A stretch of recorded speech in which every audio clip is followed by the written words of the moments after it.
11월 4일 수요예배 나오신 모든 성도님들을 주님의 이름으로 환영하고 축복합니다. 다 함께 찬송가 393장을 찬양하시겠습니다. 찬양 후에 황희경 권사님께서 기도해 주시겠습니다.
내 죄를 사하여 안위하시고 주 친히 오셔서 인도하네. 오늘의 힘되고 내일의 소망 주만이 만복을 내리시네. 오신 실하신 주, 오신 실하신 주, 날마다 자비를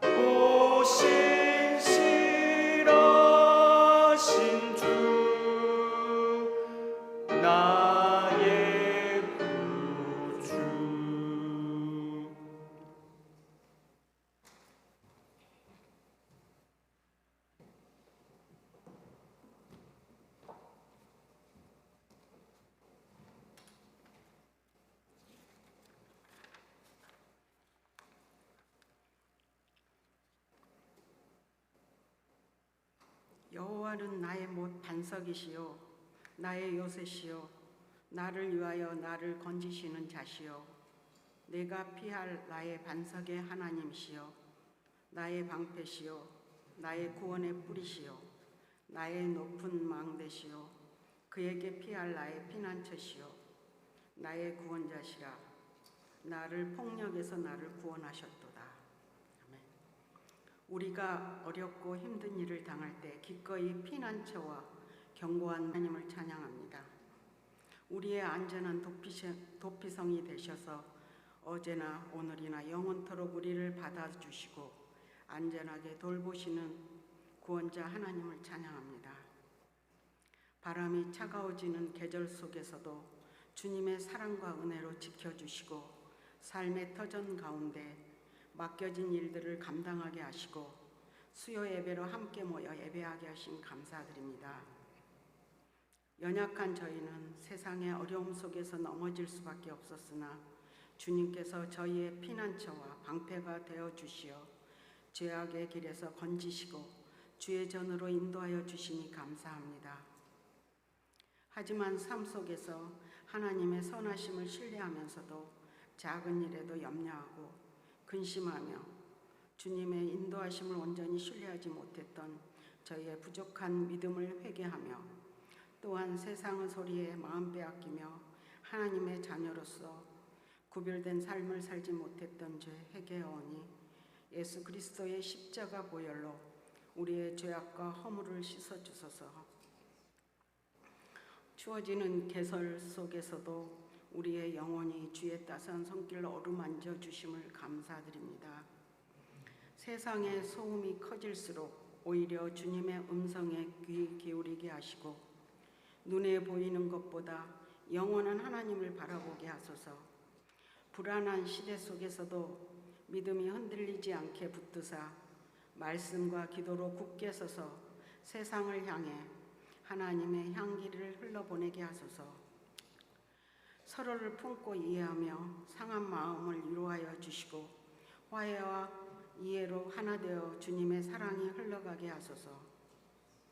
교회 안에 주님의 사랑과 평강의 은혜가 교회와 성도들의 가정에 충만하고 생명의 말씀과 기도로 회복되는 은혜를 누리며 예배의 자리를 사모하며 모이기에 힘쓰며 하나님 나라를 고대하고 이웃을 사랑하며 마음을 같이하여 같은 사랑을 가지고 뜻을 합하여 함께 지어져가는 기쁨의 공동체가 되게 하시고 선교적 사명을 온전히 감당하는 교회 되게 하소서.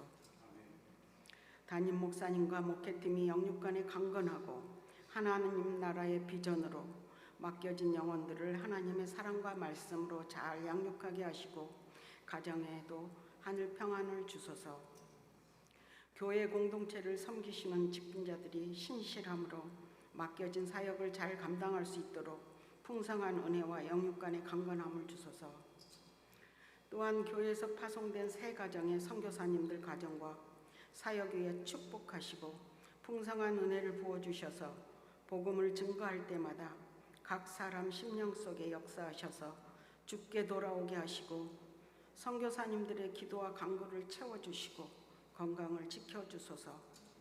우리가 후원하는 선교사님과 협력팀들에게도 동일한 은혜 부어주소서. 주님, 육신이 연약한 지체들에게 공의로운 해가 떠올라서 치료하는 광선을 비추시어 몸과 마음을 건강하게 회복시켜 주소서. 연로하신 상록회 어르신들의 건강을 지켜주시고 늘 말씀 가운데 기도하며 찬양하며 하나님을 사모하게 하소서. 이민생활의 어려움, 경제적 어려움으로 낙심하는 이들에게 위로하여 주시고 풍족하게 채워주소서. 예배 후에 있을 재직회에도 주님이 함께하여 주시고 또 토요일 청년 코스타스 준비하는 스태프 기도회에도 성령님이 함께하셔서 은혜 부어주시고 모든 과정에 함께하소서. 각 구역들이 모여 준비하는 선교 바자회와 항존직 인터페이스 훈련, 카자흐스탄 가을 선교에도 온 교회가 기쁨과 소망으로 동참하게 하소서. 이 시간 말씀 전하시는 익빌재 목사님께도 성령을 덧입혀 주시고 권능의 말씀이 선포될 때 마음과 귀를 열어 신실하신 주님의 음성을 듣게 하소서. 예배의 시종을 주님께 의탁하오며 소망의 주님 예수 그리스도의 이름으로 기도합니다. 아멘.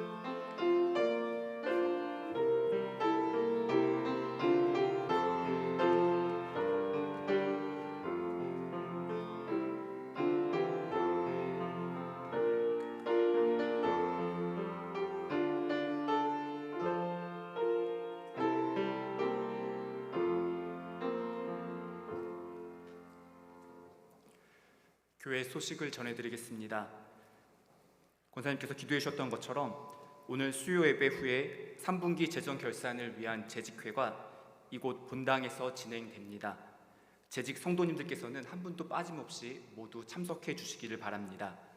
또한 이번 주일 늦은비 예배 후에 체육관에서 선교 바자회가 진행됩니다. 선교에 동참하는 마음으로 함께 기쁨과 감사함으로 마음을 모아서 바자회에 참여해 주시고 또한 바자회를 위해서 기도해 주시기를 바랍니다. 다른 광고는 주보를 참고해 주시기 바랍니다. 오늘 우리에게 주신 하나님의 말씀은 열왕기하 5장 1절부터 14절까지의 말씀입니다. 제가 가진 성경으로는 구약 성경 568쪽입니다. 열왕기하 5장 1절부터 14절까지의 말씀을 저와 여러분들이 한 절씩 교독하도록 하겠습니다. 아람 왕의 군대 장관 나아만은 그의 주인 앞에서 크고 존귀한 자니 이는 여호와께서 전에 그에게 아람을 구원하게 하셨음이라. 그는 큰 용사이나 나병 환자더라. 전에 아람 사람이 떼를 지어 나가서 이스라엘 땅에서 어린 소녀 하나를 사로잡음에 그가 나아만의 아내에게 수종들더니 그의 여주인에게 이르되 우리 주인이 사마리아에 계신 선지자 앞에 계셨으면 좋겠나이다. 그가 그 나병을 고치리이다 하는지라. 나아만이 들어가서 그의 주인께 아뢰어 이르되 이스라엘 땅에서 온 소녀의 말이 이러이러하더이다 하니 아람 왕이 이르되 갈지어다. 이제 내가 이스라엘 왕에게 그를 보내리라 하더라. 나아만이 곧 떠날새 은 10달란트와 금 6,000개와 의복 10벌을 가지고 가서 이스라엘 왕에게 그 글을 전하니 일렀으되 내가 내 신하 나아만을 당신에게 보내오니 이 글이 당신에게 이르거든 당신은 그의 나병을 고쳐주소서 하였더라. 이스라엘 왕이 그 글을 읽고 자기 옷을 찢으며 이르되 내가 사람을 죽이고 살리는 하나님이냐? 그가 어찌하여 사람을 내게로 보내 그의 나병을 고치라 하느냐? 너희는 깊이 생각하고 저 왕이 틈을 타서 나와 더불어 시비하려 함인 줄 알라 하니라. 하나님의 사람 엘리사가 이스라엘 왕이 자기의 옷을 찢었다 함을 듣고 왕에게 보내 이르되 왕이 어찌하여 옷을 찢었나이까? 그 사람을 내게로 오게 하소서. 그가 이스라엘 중에 선지자가 있는 줄을 알리이다 하니라. 나아만이 이에 말들과 병거들을 거느리고 이르러 엘리사의 집 문에 서니 엘리사가 사자를 그에게 보내 이르되 너는 가서 요단강에 몸을 7번 씻으라. 내 살이 회복되어 깨끗하리라 하는지라. 나아만이 노하여 물러가며 이르되 내 생각에는 그가 내게로 나와 서서 그의 하나님 여호와의 이름을 부르고 그의 손을 그 부위 위에 흔들어 나병을 고칠까 하였도다. 다메섹강 아바나와 바르발은 이스라엘 모든 강물보다 낫지 아니하냐? 내가 거기서 몸을 씻으면 깨끗하게 되지 아니하랴 하고 몸을 돌려 분노하여 떠나니 그의 종들이 나와서 말하여 이르되 내 아버지여 선지자가 당신에게 큰 일을 행하라 말하였더면 행하지 아니하였으리이까? 하물며 당신에게 이르기를 씻어 깨끗하게 하라 함이리이까 하니 나아만이 이에 내려가서 하나님의 사람의 말대로 요단강에 7번 몸을 잠그니 그의 살이 어린 아이의 살같이 회복되어 깨끗하게 되었더라. 아멘. 우리가 살아가면서 스트레스를 받게 되는 여러 요인들 중에서 어떤 것이 더 큰 영향을 미치게 되는지를 연구한 조사가 있습니다. 우리가 수요예배 시간에 살펴보고 있는 폭풍학 개론의 관점에서 본다면 어떠한 일에 부딪히게 되었을 때 마음이 흔들리고 폭풍 같은 시간을 겪게 되는지를 조사한 자료였습니다. 첫 번째부터 10번째까지 항목들을 쭉 살펴보다가 그 내용들을 한 3가지 정도로 요약할 수 있다는 것을 발견했습니다. 첫 번째는 가족과의 이별입니다. 사랑하는 가족이 질병이나 혹은 사고로 먼저 떠나게 되거나 혹은 이혼을 통해서 이별을 할 때 받는 스트레스가 가장 높은 것으로 나타났습니다. 두 번째는 갑작스러운 환경의 변화였습니다. 거기서 이제 예를 든 거는 감옥이나 혹은 특정한 기관에 강제로 갇히게 된 상황을 설명하고 있었습니다.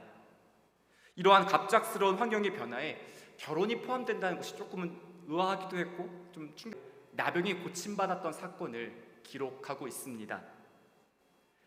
나아만이 자신의 병이 깨끗하게 나은 것을 다 확인하고 나서 다시 엘리사 선지자에게 찾아가서 했던 말을 보면 나아만은 자신의 병을 누가 고쳐주셨는지 확실하게 알고 있었습니다. 15절의 앞부분에서 이렇게 기록되어 있습니다. 나아만이 모든 군대와 함께 하나님의 사람에게로 도로 와서 그의 앞에 서서 이르되 내가 이제 이스라엘 외에는 온 천하에 신이 없는 줄을 아나이다. 또한 17절의 뒷부분에서 나아만이 이렇게 고백하였습니다. 이제부터는 종이 번제물과 다른 희생제사를 여호와 외에 다른 신에게는 드리지 아니하고 다만 여호와께 드리겠나이다. 아멘.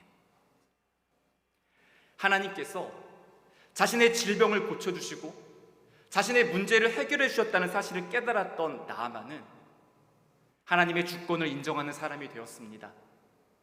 이제부터 하나님과 동행하며 하나님께 모든 영광을 올려드리며 살아가겠다라고 그렇게 다짐하고 결단하였습니다. 굉장히 믿음의 고백을 하였지만 나만이 처음부터 이렇게 믿음이 있었던 사람은 아니었습니다. 오늘 본문 1절은 나아만에 대해서 이렇게 소개하고 있습니다. 아람 왕의 군대 장관 나아만은 그의 주인 앞에서 크고 존귀한 자니 이는 여호와께서 전에 그에게 아람을 구원하게 하셨습니다. 그는 큰 용사이나 나병 환자더라. 아람 왕의 군대 장관이었던 나아만은 그의 주인 앞에서 크고 존귀한 자였다라는 설명처럼 왕이 매우 귀하게 여기고 아끼고 또한 존중하는 신하였습니다. 자기가 섬기고 있는 왕이 자신을 아껴주고 또 자신을 존중한다는 사실을 알았을 때 나아만의 마음은 참 뿌듯하고 기뻤을 것 같습니다. 나아만이 이렇게 아람 왕의 총애를 받게 된 이유는 전쟁 중에 나라를 구원했기 때문입니다. 나아만은 위기에 빠진 나라를 구해낸 전쟁 영웅이었습니다. 1절 말씀은 그 사건에 대해서 이는 여호와께서 전에 그에게 아람을 구원하게 하셨습니다 라고 말씀합니다. 아람이 전쟁터에서 용감하게 싸웠기 때문이라고도 말하고 있지 않고 나아만이 운이 좋았기 때문이라고도 말하고 있지 않습니다. 그 일을 다스리시고 주관하셨던 분은 하나님이시라고 분명하게 말씀하고 있습니다. 사실 이때까지만 해도 나아만은 하나님을 알지 못했던 사람이었습니다. 비록 나아만이 하나님을 알지 못했다고 해도 하나님께서 나아만을 알지 못하셨던 것은 아니었습니다. 로마서 5장 8절은 이렇게 말씀합니다. 우리가 아직 죄인 되었을 때에 그리스도께서 우리를 위하여 죽으심으로 하나님께서 우리에 대한 자기의 사랑을 확증하셨느니라. 아멘. 우리가 의로워서도 아니고 우리가 먼저 구원받을 조건과 자격을 갖추었기 때문도 아니고 우리가 아직 연약하고 죄인 되었을 때 하나님께서 저와 여러분들을 먼저 긍휼히 여겨주셔서 구원해 주셨다라고 말씀하고 있습니다. 우리가 하나님을 알기 전에, 우리가 하나님을 먼저 예배하기 전에 하나님께서 저와 여러분들을 먼저 아셨습니다. 그리고 저와 여러분들을 먼저 구원해 주셨습니다. 비록 나아만이 이방인이었다고 해서 이 구원의 핵심에서 제외되는 것은 아니었습니다. 열왕기하는 남유다가 멸망하는 역사적인 사건을 포함하고 있습니다. 그래서 여러 학자들은 열왕기하가 기록되었던 시기를 이스라엘 백성들이 바벨론에서 포로 생활을 했을 때이거나 혹은 어떠한 학자들은 바벨론에서 돌아온 이후로 추정을 합니다. 바벨론 땅에서 포로로 살아가던 이스라엘 백성들이 오늘 본문 열왕기하 5장의 말씀을 읽었을 때 그들의 마음이 어떠했을까요? 전쟁 중에 나라를 빼앗기고 바벨론의 포로로 끌려온 이스라엘 백성들이 하나님께서 이스라엘이 아닌, 유다가 아닌 아람을 구원하셨다는 이 말씀을 읽었을 때 어쩌면 그들의 마음이 조금은 불편했을 것 같습니다. 하나님께서 이스라엘과 유다를 구원해 주시지 않고 나아만을 통해서 이방 나라인 아람을 구원해 주셨다는 사실이 의아하게 보였을 수도 있습니다. 선민의식을 가지고 있었던 당시 이스라엘 백성들은 하나님께서 자신들의 편이 되어주신다라고 생각하였습니다.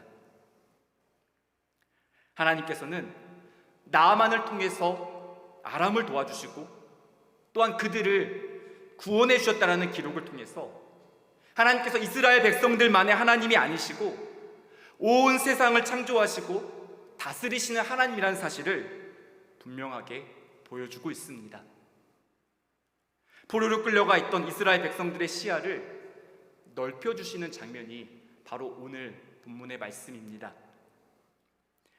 나아만이 아람 왕에게 대단한 신뢰를 받고 그의 주인 앞에서 크고 존귀한 자가 될 수 있었던 이유는 아람이 이스라엘과 싸워서 이기는데 크게 공헌하였기 때문입니다. 그는 전쟁 영웅이었습니다. 나라가 위기에 놓였을 때 그는 앞장서서 싸웠고 전쟁에서 승리하는데 1등 공신이 되었습니다. 그 후 나아만은 왕과 다른 신하들과 백성들의 존경을 받게 되었습니다. 돈이 있었고 명예가 뒤따랐고 권력을 가지게 되었습니다. 어쩌면 많은 사람들이 나아만의 뒷모습을 보면서 그를 부러워했는지도 모릅니다. 하지만 영원할 것 같았던 그의 안정된 삶이 흔들리는 사건이 찾아왔습니다. 1절 후반부는 나아만에게 찾아온 불행을 이렇게 말해줍니다. 그는 큰 용사이나 나병 환자더라. 그가 비록 많은 것을 가진 큰 용사였지만 그 뒤에 따라오는 그러나 나병 환자였더라. 그 말이 앞에 있는 모든 수식어와 그의 업적과 그가 지금까지 쌓아왔던 모든 공든탑을 허물어뜨리는 것 같았습니다.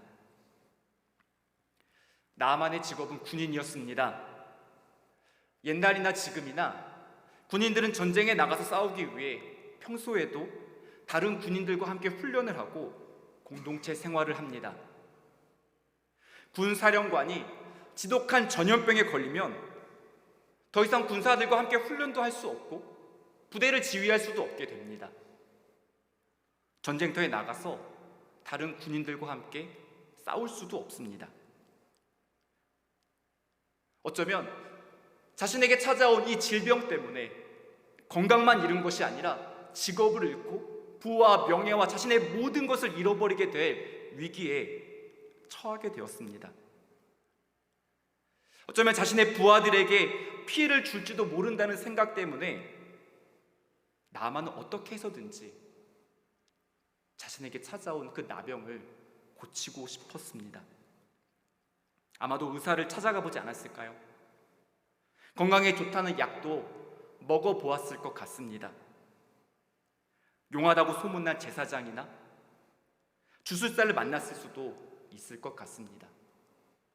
하지만 아무리 노력을 해도 그의 나병을 고칠 수가 없었습니다. 열심히 노력을 하지만 방법이 보이지 않을 때 사람은 낙심하게 됩니다. 이러한 나아만이 결국은 엘리사를 만나서 병을 고침받게 됩니다. 그 과정을 보면 그가 만났던 네 부류의 사람을 발견할 수 있습니다. 오늘 본문에는 나아만과 엘리사 두 사람의 이름만 기록을 하고 있습니다. 그리고 다른 사람들은 직책이나 혹은 그 사람이 처해 있는 상황으로만 묘사를 하고 있습니다. 그러다 보니까 이름이 기록되어 있는 나아만과 엘리사 두 사람만 주인공 같고, 다른 사람들은 이름도 없는, 이름도 기록되어 있지 않은 주변 인물, 조연처럼 보여지기도 합니다. 하지만 나아만 옆에서 도움을 주었던 이 사람들이 없었다면 나아만은 병도 고침받지 못했고 하나님의 은혜도 경험하지 못했을 것 같습니다. 첫 번째로 나아만이 만났던 사람은 그의 집에서 하인으로 일하고 있었던 어린 소녀였습니다. 이 소녀는 나아만의 병을 고칠 수 있는 방법을 알려주었습니다. 두 번째는 아람 왕이었습니다. 나아만이 어린 소녀의 말을 듣고 왕에게 찾아갔습니다. 그리고 좀 뚱땅지 같은 말로 들을 수도 있지만 사마리아에 다녀올 수 있게 해달라고 도움을 요청하였습니다. 아람 왕이 그 말을 듣고 흔쾌히 허락을 해주었습니다. 국경을 넘어서 이스라엘을 다녀올 수 있도록 적극적으로 도와주었습니다. 세 번째로 나아만이 만났던 사람은 이스라엘 왕이었습니다. 아람 왕이 써준 친필 편지, 지금으로 말하면 국경을 넘을 때 필요한 여권과 비자를 들고 나아만이 이스라엘 왕에게 찾아갔을 때 이스라엘 왕을 만나서 자신이 이스라엘을 찾아오게 된 경위를 설명하였습니다. 네 번째는 나아만의 종들이었습니다. 나아만이 조금 욱하는 성격이 있었던 것 같아요. 결정적인 순간에 화를 내고 있을 때 하인들이 옆에서 나아만을 좀 잠잠하게 진정을 시킵니다. 그리고 설득을 합니다. 결국 그 설득 덕분에 나아만은 고침받게 됩니다. 제가 말씀드렸던 이 네 부류의 사람들을 조금 정리해 보면 아람 왕과 나아만의 종들은 모두 이방인들이었습니다. 그리고 어린 소녀와 이스라엘 왕은 이스라엘 사람들이었습니다. 이방인과 이스라엘 백성들 두 부류의 사람들을 비교했을 때 여러분은 누구의 믿음이 더 좋을 거라고 생각하시나요? 교회에 다니는 분들과 교회에 다니지 않는 분들 비교할 때 누구의 믿음이 더 좋아야 된다고 생각하시나요? 아람 사람들은 나아만을 도와주는데 굉장히 적극적이었습니다. 나아만이 이스라엘 땅에서 온 소녀의 말을 듣고 아람 왕에게 찾아가서 보고했을 때 아람 왕은 그 말을 경청해서 들어주었습니다.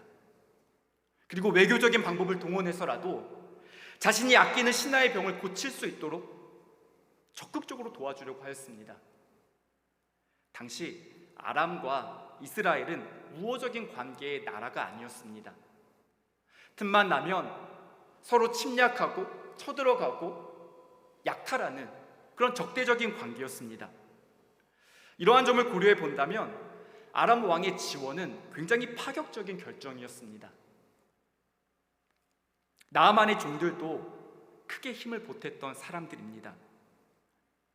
나아만이 수소문을 하면서 엘리사의 집 앞으로 찾아갔을 때 드디어 자신의 병이 고침받을 수 있는 방법을 알게 되었습니다. 참 기쁘고 감격적인 순간이었습니다. 드디어 찾았다. 드디어 내 병이 고침받을 수 있게 되었다 라고 생각을 했겠죠.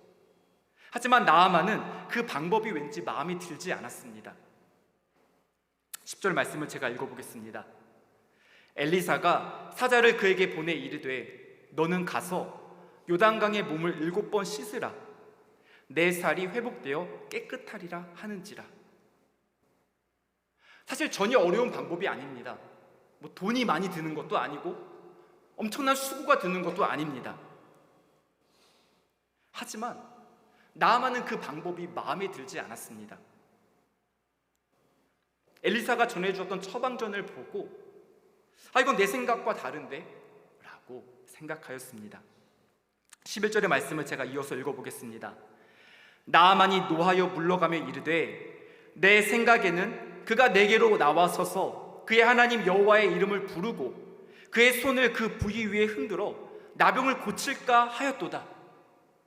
나아만이 이렇게 치료 방법을 전해 들었지만 그럼에도 불구하고 화를 내고 역정을 내는 이유는 자신이 기대했던 것과는 전혀 다른 해결책이었기 때문이었습니다. 그 말을 듣고 지금 나 무시하는 거야? 라고 생각했던 나아만은 기분이 상했습니다. 12절의 뒷부분을 보면 나아만이 몸을 돌려 분노하여 떠나니 라고 말씀합니다. 병 고쳐주는 방법을 알려주었는데 나아만은 자신의 생각과 다르다는 이유로 분을 참지 못하고 발길을 돌이켜서 엘리사의 집 앞을 떠났습니다. 만약 이대로 끝난다면 누가 제일 손해인가요? 이대로 집에 그냥 들어가서 나아만이 어린 소녀에게 거 보라고 너가 시켜서 내가 갔는데 이게 뭐냐고 역정을 내게 된다면 어린 소녀도 손해를 볼 수 있겠지만 제일 큰 손해는 나아만이 보겠죠. 그때 나아만의 종들이 나아만을 간곡한 말로 설득합니다. 그러고 보면 나아만은 참 인복이 있었던 것 같습니다. 어린 소녀를 만난 것도 참 귀한 복이었지만 또 참 자신이 충성했던 왕이 자신의 병을 고칠 수 있도록 적극적으로 도와준 것도 참 귀하지만 자신이 일을 시키고 또 자신을 도와줬던 신하들이 충성스럽게 때로는 충원을 하기 위해서 자신과 관계가 불편해질 수 있다는 사실을 알면서도 그래도 도와주기 위해서 이렇게 적극적으로 설득하는 그 하인들을 보면서 참 인복이 있구나라는 생각이 들었습니다. 아람 왕과 나아만의 종들은 꼭 나아만의 병이 고침받기를 간절하게 바랐던 것 같습니다. 이방인이었던 이들은 나아만이 엘리사를 만나서 그의 말을 듣고 순종하면 나병이 고침받을 수 있다는 믿음이 있었습니다. 이방인이었지만 참 귀한 믿음입니다. 반면에 이스라엘 왕은 전혀 다른 태도로 이 문제에 반응하였습니다. 나아만 장군이 아람 왕이 써준 편지를 들고 이스라엘 왕에게 찾아갔습니다. 그 편지에는 나아만의 나병을 고쳐달라는 부탁이 적혀 있습니다. 제가 6절의 말씀을 읽어보겠습니다. 이스라엘 왕에게 그 글을 전하니 일렀으되 내가 내 신하 나아만을 당신에게 보내오니 이 글이 당신에게 이르거든 당신은 그의 나병을 고쳐주소서 하였더라. 만약 이스라엘 왕이 신앙의 눈으로 세상을 바라보는 지도자였다면 어땠을까요? 만약 그런 믿음의 눈으로 지금도 살아서 역사하시는 하나님을 신실하게 믿는 지도자였다면 먼 길 온 나아만을 위로하고 격려하면서 나아만 잘 찾아왔다고, 먼 길 오느라 고생 많았으니 잠시 앉아서 시원한 물 한 잔 마시면서 조금 숨을 돌리라고 그렇게 말했을 것 같습니다. 그리고 그의 나병이 고침받을 수 있는 방법을 알려주었을 것 같습니다. 사실 나는 당신의 병을 직접 고쳐줄 수는 없지만 당신이 엘리사 선지자를 만나서 그의 말을 듣는다면 하나님께서 당신의 병을 고쳐주실 것이고 당신의 문제를 해결해 주실 것이라고 그렇게 말했을 것 같습니다. 그러면서 자연스럽게 살아계신 하나님, 지금도 역사하시는 하나님을 증거했겠죠. 하나님께서 지금까지 이스라엘 백성들을 인도해 주셨다는 사실을 기억한다면, 그리고 지금도 하나님께서 여기서 역사하신다는 사실을 신뢰한다면 위기가 찾아왔을 때 믿음이 작동하게 됩니다. 하지만 이스라엘 왕은 어땠나요? 믿음의 공동체였던 이스라엘이란 나라를 이끌고 다스렸던 지도자 이스라엘 왕은 신앙의 모습을 가지고 있지 않았습니다. 7절의 말씀을 제가 읽어보겠습니다. 이스라엘 왕이 그 글을 읽고 자기 옷을 찢으며 이르되 내가 사람을 죽이고 살리는 하나님이냐? 여기까지는 맞아요. 자신의 무능함을 철저하게 겸손하게 인정합니다. 그 다음이 문제인데요. 그가 어찌하여 사람을 내게로 보내 그의 나병을 고치라 하느냐? 너희는 깊이 생각하고 저 왕이 틈을 타서 나와 더불어 시비하려 함인 줄 알라 하니라. 이스라엘 왕은 나아만이 가지고 온 문제를 신앙의 영역에서 바라보지 않았습니다. 정치적이고 외교적인 문제로 해석하였습니다. 상대방이 전쟁을 일으키려는 불순한 의도를 가지고 자신을 위협한다고 그렇게 생각하였습니다. 도움이 필요해서 자신에게 찾아온 사람을 문제와 갈등을 유발하는 사람으로 오해하고 말았습니다. 신앙의 관점으로 상황을 해석하고 풀어낼 능력이 없었기 때문입니다. 당시 이스라엘 백성들의 영적인 모습을 반영하고 있는 장면입니다. 하지만 나아만의 집에서 일하고 있었던 어린 소녀의 모습은 전혀 달랐습니다. 2절은 이 아이에 대해서 이렇게 소개하고 있습니다. 전에 아람 사람이 떼를 지어 나가서 이스라엘 땅에서 어린 소녀 하나를 사로잡음에 그가 나아만의 아내에게 수종 들더니, 이 소녀는 어린 나이에 갑자기 다른 나라에서 이민 생활을 시작하며 낯선 환경에 적응해야 했습니다. 성경에 다양한 이민자들의 이야기가 기록되어 있죠. 어쩌면 성경에 기록되어 있는 수많은 이민자들의 이야기 중에서 이 어린 소녀의 상황이 가장 짠하고 딱한 것처럼 보입니다. 자신의 선택으로 이민을 갔던 것이 아니었죠. 어느 날 아람 군대가 쳐들어와서 마을을 짓밟고 밭과 논을 엉망으로 만들어 놓고 재물만 뺏어간 것이 아니라, 사람들만 죽인 것이 아니라 이 어린 소녀를 포로로 끌고 왔습니다. 말도 잘 통하지 않고 낯선 환경에 이 어린 소녀는 놓이게 되었습니다. 제가 성경을 읽으면서 이 어린 소녀의 나이가 몇 살이었을까 한번 상상해 보았습니다. 학자들은 이 어린 소녀가 아마도 한 10살 혹은 12살쯤 되지 않았을까라고 추정하는 그런 글을 보았습니다. 어리다는 표현, 하지만 나만의 아내를 수종 들었다는 이 표현으로 봤을 때는 그쯤 되지 않았을까라고 추정을 하더라고요. 부모와 함께 이 아람이라는 나라에 끌려왔을까요? 한번 상상해 보았습니다. 오늘 본문은 분명하게 부모와 같이 아람이라는 나라에 끌려왔는지, 아니면 부모와 헤어진 채 혼자 이곳에 끌려왔는지에 대해서 분명하게 말씀하고 있지는 않지만, 2절 말씀에서 어린 소녀 하나를 사로잡았다는 말씀과, 또한 이 어린 소녀가 나만의 아내를 수종 들었다는 말씀과, 또한 이 어린 소녀가 나아만이 병들었다는 말을 듣고 직접 나아만의 아내에게 병고침 받을 수 있는 말을 제안한 것으로 봐서 아마도 부모님은 이 자리에 없고 이 여자아이 혼자서 이곳에 포로로 끌려오지 않았을까라고 짐작이 됩니다.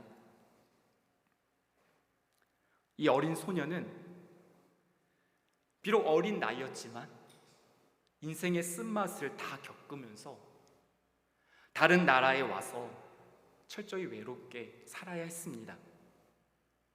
1절에서 크고 존귀한 자라고 묘사되고 있는 나아만 장군과 전쟁 포로로 아람에 끌려와서 나아만의 집에서 일하고 있었던 이 어린 소녀의 상황은 정반대의 모습처럼 보여집니다. 나아만은 남부럽지 않은 성공을 거둔 사람이었고, 반면에 이 어린 소녀는 모든 것을 잃어버린 불쌍하고 가여운 아이처럼 보여집니다. 아무런 소망도 없고 미래도 없는 것처럼 보였습니다. 나아만은 지배자였고 이 여자아이는 피해자였습니다. 하나님께서 왜 이러한 상황을 그대로 내버려 두시는 걸까? 이스라엘 하나님은 지금 어디에 계시나? 하나님이 정말 계시다면 나와 가족에게 이러한 일이 일어날 때 왜 침묵하시나? 이러한 의문을 충분히 가질 수 있는 상황이었습니다. 바벨론의 포로로 끌려갔던 이스라엘 백성들의 심정도 비슷했을 것 같습니다. 나아만과 이 어린 소녀의 상황이 전혀 다른 것처럼 보이지만 한편으로는 두 사람 사이에 공통점이 있었습니다. 폭풍이 삶을 흔들어 놓기 전까지 별다른 문제 없이 평범하게 살았지만 어느 날 갑자기 고난이 찾아와서 누군가는 건강을 잃어버리고 누군가는 가족과 헤어져서 낯선 땅에 끌려오게 되었을 때 평범했던 일상이 완전히 달라지게 되었습니다. 인생의 길을 잃어버린 것과 같았던 나아만에게 다시 길을 찾을 수 있도록, 나아만이 가진 문제를 해결할 수 있도록 도와준 사람은 전쟁 중에 붙잡혀 와서 나아만의 집에서 일하고 있었던 어린 소녀였습니다. 3절은 이렇게 말씀합니다. 그의 여주인에게 이르되 우리 주인이 사마리아에 계신 선지자 앞에 계셨으면 좋겠나이다. 그가 그 나병을 고치리이다 하는지라. 아멘. 이 어린 소녀는 나아만의 아내에게 자신 있게 말했습니다. 나아만이 사마리아에 있는 선지자 엘리사를 만나게 되면 그의 병이 고침받을 수 있다고 말했습니다. 여기서 사마리아에 계신 선지자 앞에 계셨으면 이라는 이 말은 1절에서 아람 왕의 군대장관 나아만은 그의 주인 앞에서 라는 이 앞에서라는 말과 히브리어로 같은 단어입니다. 나아만이 지금 이곳에서 아람 왕을 섬기는 것처럼 사마리아에 가서 하나님의 선지자 엘리사를 만나서 하나님을 섬기게 된다면 그가 고침받을 수 있을 텐데, 아람 왕은 비록 이 문제를 해결할 수 없지만 살아계신 하나님께서 이 문제를 해결할 수 있다는 그 믿음이 이 어린 소녀에게 있었습니다. 나아만의 아내가 그 말을 듣고 감동을 받았습니다. 이 아이의 평소 언행을 보면 이 아이의 말은 진짜라고 생각을 하였습니다. 이 아이가 허풍을 떠는 것도 아니고 이 아이가 위기를 모면하기 위해서 대충 둘러대는 것이 아니라 정말 사실이구나 라는 강한 확신을 갖게 되었습니다. 나아만이 자신의 아내가 전해준 어린 소녀의 말을 듣고 그 또한 마음이 움직이게 되었습니다. 어쩌면 지푸라기라도 잡고 싶은 심정이었을 수도 있겠죠. 이것저것 다 시도해 보았는데 아무것도 안 되니까 그래 믿지는 셈 치고 한번 해보자 하는 심정이었을 수도 있겠죠. 하지만 조금 전에 살펴보았던 것처럼 엘리사가 병이 고침받을 수 있는 처방전을 주었던 장면을 고려해 본다면 나아만 귀가 얇은 사람은 아니었던 것 같습니다. 누군가가 말을 한다고 해서 그냥 터무니없이 확 믿는 그런 사람은 아니었던 것 같습니다. 자신이 생각했던 기준과 다른 말을 누군가 했을 때 무조건 따르지 않았습니다. 하지만 나아만은 어린 소녀의 이 말을 전해 듣고 마음이 움직였습니다. 그리고 왕에게 찾아가서 어린 소녀의 말을 그대로 전했습니다. 그 말을 들었던 왕의 마음도 움직였습니다. 한 소녀의 말을 들었던, 또 그 말을 전해 들었던 세 사람이 하나님께서 그들의 마음을 움직여 주시고 감동시켜 주시자 굳어있던 마음, 딱딱했던 마음이 부드러워져서 움직이기 시작하였습니다. 한번 상상해 보았습니다. 혹시 엘리사 선지자가 전에 나병 환자를 고치는 모습을 이 어린 소녀가 예전에 직접 보았거나 아니면 그러한 소문을 들었던 것은 아니었을까? 열왕기하 말씀을 보면 엘리사가 다른 나병 환자를 고치는 장면이 기록되어 있지 않습니다. 그리고 누가복음 4장에서 예수님께서 이렇게 말씀하셨습니다. 또 선지자 엘리사 때에 이스라엘에 많은 나병 환자가 있었으되 그 중에 한 사람도 깨끗함을 얻지 못하고 오직 수리아 사람 나아만 뿐이었느니라. 한 가지 분명한 사실이 있습니다. 이 어린 소녀는 엘리사가 다른 나병 환자를 고치는 장면을 직접 보지도 못했고 그러한 소문을 듣지도 못했습니다. 어떠한 기적을 들었기 때문에 이런 말을 했던 것이 아닙니다. 하나님께서 지금 여기에 살아계시기에, 하나님께서 지금 역사하시기에 지금도 기적이 일어날 수 있다고 믿었습니다. 이 여자아이가 자신에게 찾아왔던 폭풍과도 같은 고난의 시간을 어떻게 받아들였는지를 유추할 수 있는 장면입니다.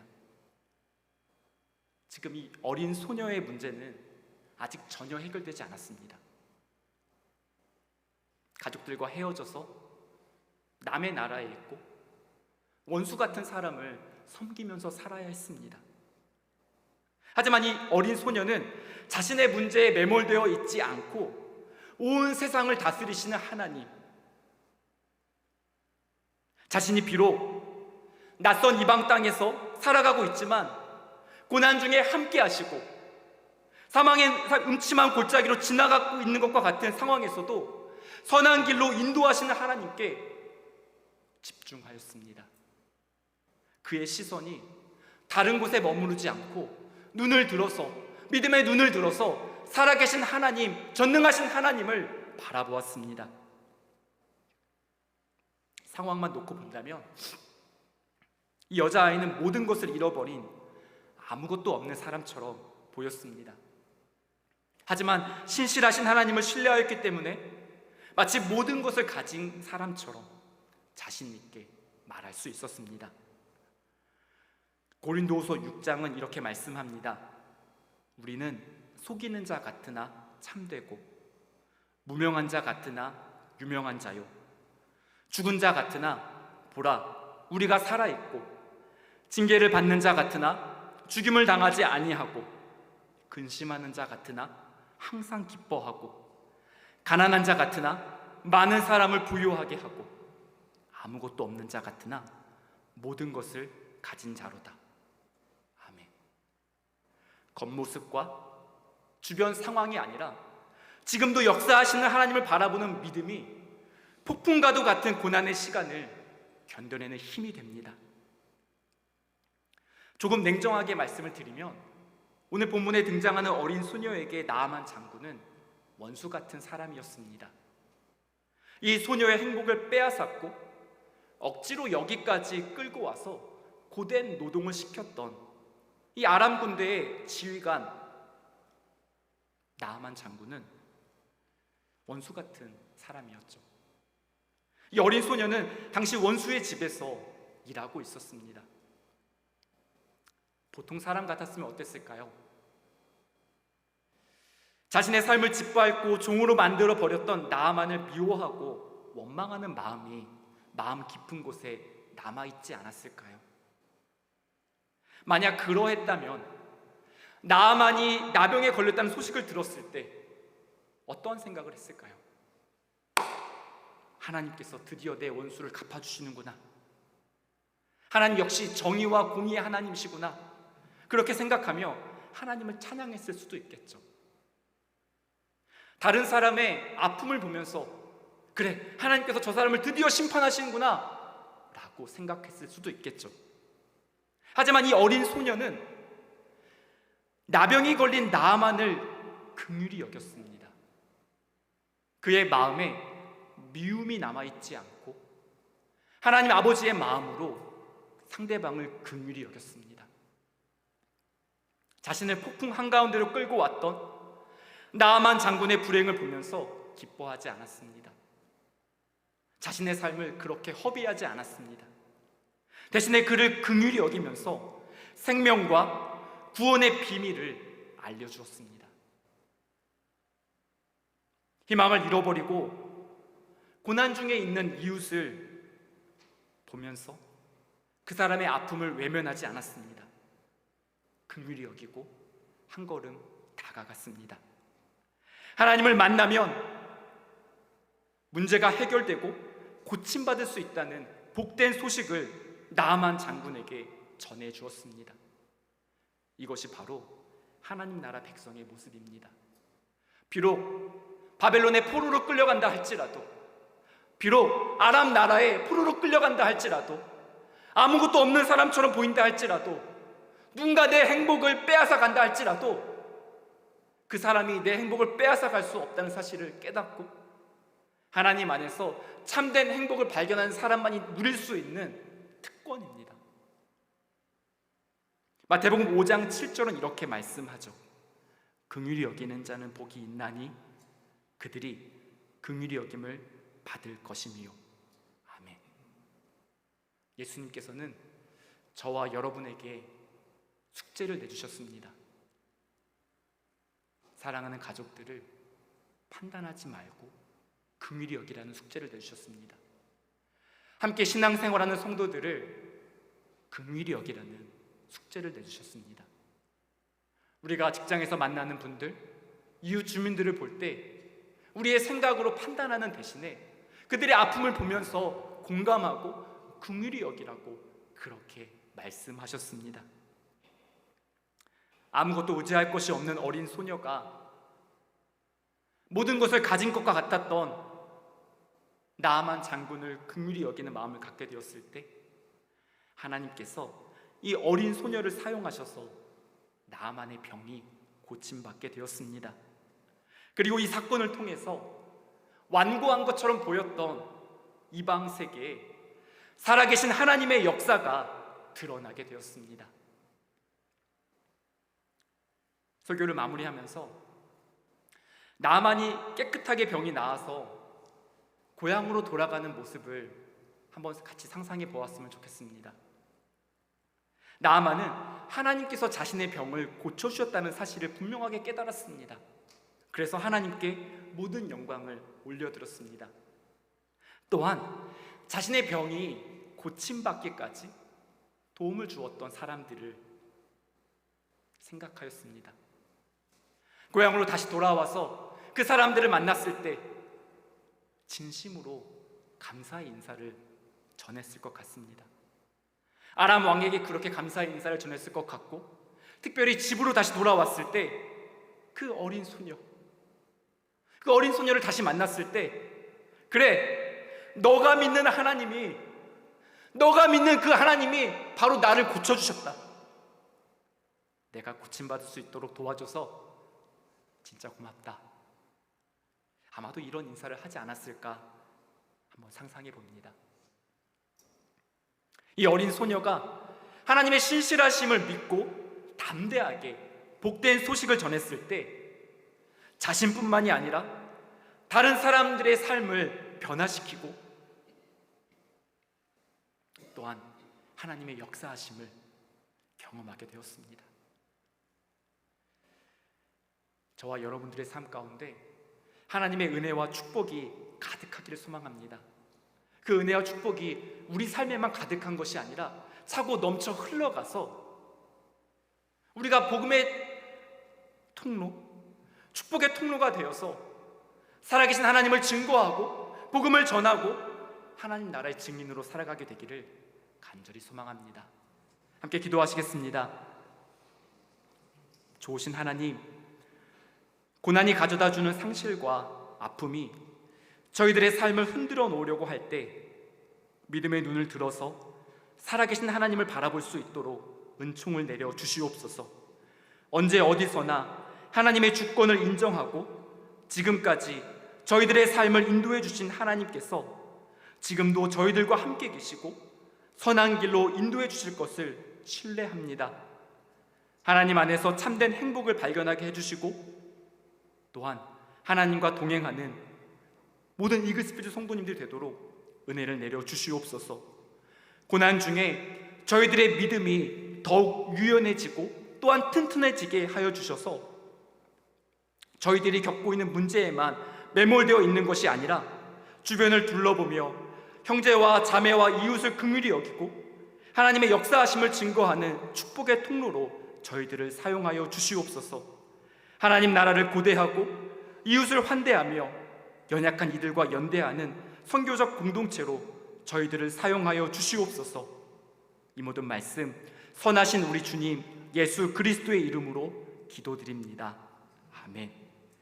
다 함께 자리에서 일어나셔서 찬송가 438장을 찬양하시겠습니다.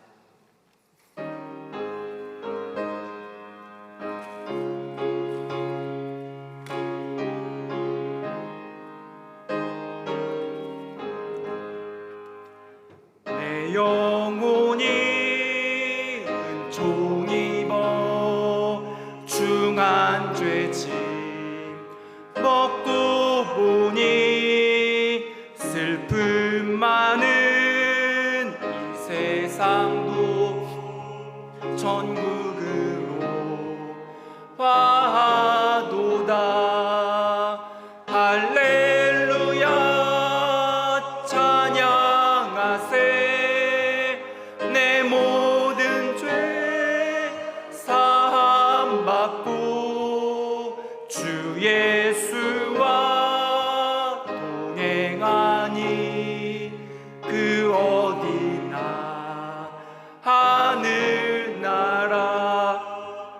주의 얼굴 뵙기 전에 멀리 뵀던 하늘나라 내 맘속에 이루어지니 날로 가깝도다. 할렐루야 찬양하세. 내 모든 죄 사함 받고 주 예수와 동행하니 그 어디나 하늘나라. 높은 산이 거친 들이 조막이나 궁궐이나 내 주 예수 모신 곳이 그 어디나 하늘나라.